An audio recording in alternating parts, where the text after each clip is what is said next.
Hey, good morning, everybody. May is DI Awareness Month.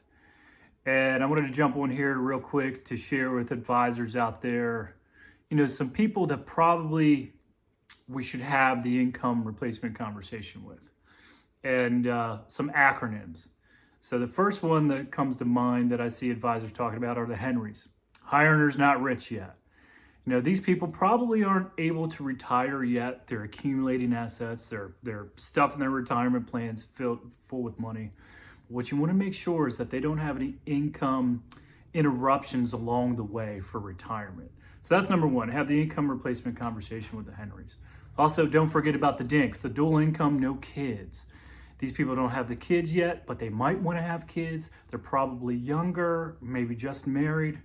This is a great demographic to have the income replacement conversation with, because when you're young, you're healthy. And also when you're young, insurance premiums are, less than they are if you're old. And then number three, those of us with kids. If you have kids, kids are paramount.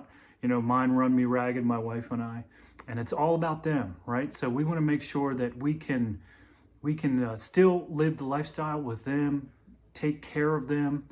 And also, the weather's getting better, so take care of yourselves.